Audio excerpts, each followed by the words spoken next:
लोक जनशक्ति पार्टी रामविलास के राष्ट्रीय अध्यक्ष और जमुई से सांसद चिराग पासवान ने कहा है कि बिहार के 2 जिलों में जिस तरीके से हिंसक झड़प हुई है उसको लेकर लगातार नीतीश कुमार कटघरे में हैं।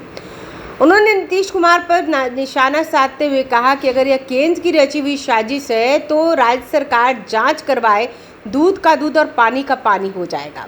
उन्होंने कहा कि इनसे अपना खुद का जिला संभल नहीं रहा, ये पूरे बिहार को क्या संभालेंगे।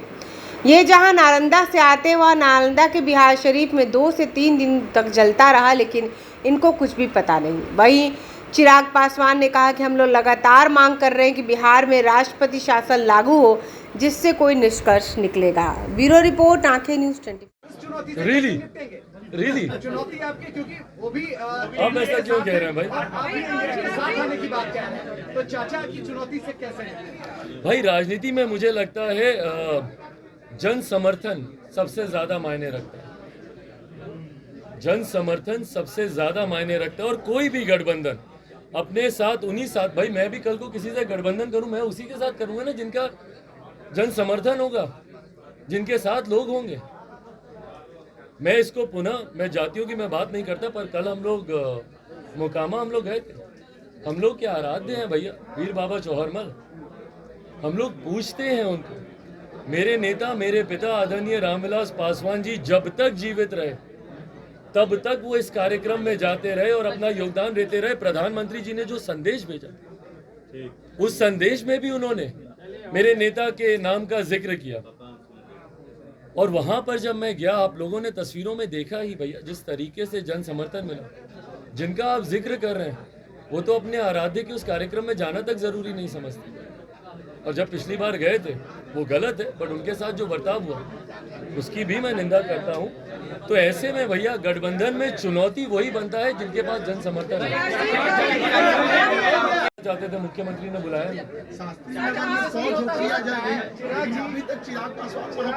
भाई, हम बिल्कुल जाएंगे, हम बिल्कुल जाएंगे वहाँ पे। आपको पता है कि एक हम ही है जो कोई भी ऐसा विषय होता है हम लोग जाते हैं, इसकी जानकारी हमारे प्रभु बहुत पुराना सवाल हो गया है, बहुत पुराना। पिछले 50 हमारे इंटरव्यू निकाल के देख लीजिए, उसमें 50 बार हम जवाब दिए, हम फिर दे देते हैं जवाब, हम फिर दे देते।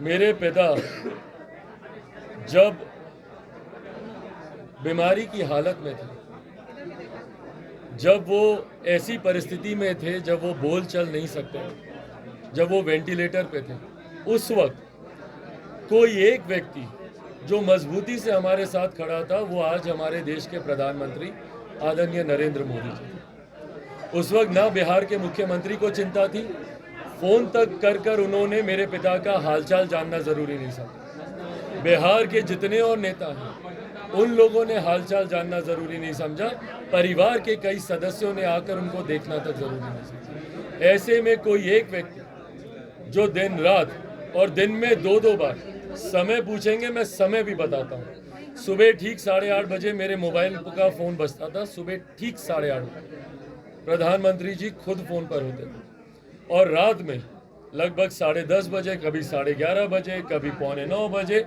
शाम का आगे पीछे होता था। दिन में 2 बार निरंतरता में 40-45 दिन उनका फोन हमको आया। ऐसे में जो व्यक्ति मेरे दुख की घड़ी में मजबूती से मेरे साथ खड़ा हो, उस व्यक्ति को, और मेरे पिता का निधन भाई कब हुआ? जब चुनाव सर पर था। चुनाव सर पर नहीं, पहले चरण का नामांकन चल रहा था 8 अक्टूबर को, और अगर हमको ठीक से याद है तो 11 या 12 अक्टूबर को पहले चरण के नामांकन की आखिरी तारीख थी। अब ऐसे में एक व्यक्ति जो आज अभी से 2 घंटे पहले तक मेरे पिता का हालचाल जान रहे, उनके अंत्येष्टि के लिए बिहार में मिलिट्री ऑनर्स उनको दिया जा रहा। जयप्रकाश जी के बाद एकमात्र दूसरे ऐसे बिहार के नेता जिनको मिलिट्री ऑनर्स दिया गया अंत्येष्टि के दौरान, वो सिर्फ और सिर्फ आदरणीय रामविलास पासवान जी थे। जिन प्रधानमंत्री ने उनके लिए इतना कुछ किया, जस्ट बिकॉज कि मैं अकेले चुनाव लड़ रहा हूं, मैं कैसे 2 घंटे के बाद पलट जाऊं और मैं बोलूं कि ये व्यक्ति गलत हैं, इनकी नीतियां गलत हैं, ये व्यक्ति भ्रष्ट हैं, कैसे मैं बोलूं? उस वक्त मेरे ऊपर ये दबाव डाला जाता था कि आप प्रधानमंत्री की तस्वीरों का इस्तेमाल नहीं करेंगे, क्योंकि मुख्यमंत्री नीतीश कुमार जी डरे हुए थे और इसी हार से वो डरे हुए थे जो हार का सामना उनको बाद में करना पड़ा तीसरे नंबर की पार्टी में। उस वक्त मैंने ये बयान दिया था कि प्रधानमंत्री मेरे दिल में बसता है। अब आप इसको तंज के तौर पर इस्तेमाल करना चाहें या जैसे भी आप इस्तेमाल करना चाहें, आप स्वतंत्र हैं प्रभु। पर हाँ, मेरे लिए जो व्यक्ति मेरे दुख की घड़ी में मेरे साथ खड़ा हो, कल को हाइपोथेटिकली अगर मेरा गठबंधन किसी दूसरे दल से भी होता, तब भी वो व्यक्तिगत तौर पर मेरे प्रधानमंत्री के लिए मेरा वो सम्मान हमेशा रहेगा। और ये मेरे संस्कारों में है भाई। मैंने हमेशा व्यक्ति विशेष का सम्मान किया है। मैं आज भी खुले तौर पर बोलता हूं कि मेरे मुख्यमंत्री के लिए मेरे मन में अति सम्मान है, क्योंकि वो मेरे प्रदेश के मुख्यमंत्री हैं। मैं उनकी नीतियों से असहमत हूं, क्योंकि मैं जानता हूं कि अगर वो और बेहतर प्रयास करते, मेरे प्रदेश को कहां से कहां लेकर जा सकते। उनकी नीतियां गलत रही हैं कि मेरे प्रदेश का नुकसान हुआ। पर आज भी अगर मैं शाम को उनकी इफ्तार पे गया तो मैं पुनः जाकर पहुंचू कर मैं उनका आशीर्वाद लूंगा। ये मेरे संस्कारों में सिखाया गया है। लालू जी के लिए मेरे मन में हद से ज़्यादा सम्मान है भाई, भले वो अभी अलग गठबंधन में है या जिस भी गठबंधन, उनके लिए सम्मान है।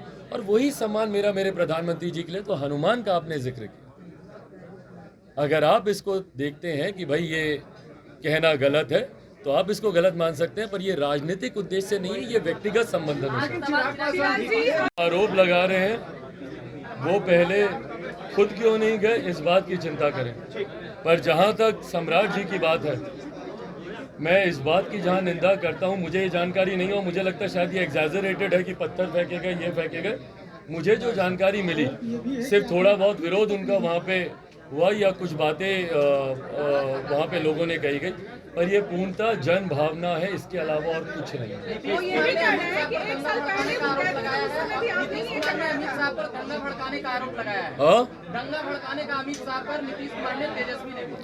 भाई, जो लोग खुद अपने प्रदेश को नियंत्रित नहीं रख सकते, वो लोग ही दूसरों पर आरोप प्रत्यारोप की राजनीति करते। मैं बार बार इस बात को कहता हूं, और मेरे ही कहने से क्या होता है भैया, भारत का संविधान इस बात को कहता है।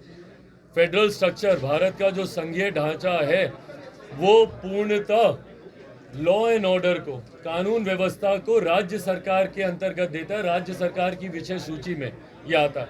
ऐसे में आपके राज्य में अमन और शांति कैसे कायम हो, ये पूरी तरीके से राज्य सरकार की जिम्मेदारी है, जिसमें पूर्णतः महागठबंधन की सरकार और हमारे गृह मंत्री मुख्यमंत्री नीतीश कुमार जी पूरी तरीके से विफल रहे हैं, जो खुद अपने गृह जिले को सुरक्षित नहीं रख पाए। कैसे नालंदा में बिहार शरीफ 3 दिन 4 दिन तक जलता रहा। जो व्यक्ति अपने गृह जिले को सुरक्षित नहीं रख पाए, उनसे पूरे प्रदेश की सुरक्षा की उम्मीद रखना भी अब मुमकिन नहीं है। और इसीलिए हम लोग बार बार राष्ट्रपति शासन की हम लोग मांग करते हैं। अगर आपने अभी तक हमारे चैनल को सब्सक्राइब नहीं किया है तो हमारे चैनल को जल्द से जल्द सब्सक्राइब करें, लाइक करें, शेयर करें और कमेंट करें। क्या आप पत्रकारिता के क्षेत्र में अपना कैरियर बनाना चाहते हैं? तो आज ही royal Ashoka institute of mass communication and journalism में अपनी जगह सुनिश्चित करें। आर्यभट्ट ज्ञान विश्वविद्यालय पटना से मान्यता प्राप्त 100% प्लेसमेंट के साथ royal Ashoka institute of mass communication and journalism नामांकन जारी है। हमारा पता है DS/16 गायत्री मंदिर के समीप, कंकड़बाग, पटना 8,20,000। आप हमें संपर्क भी कर सकते हैं। हमारा मोबाइल नंबर है 9955456126।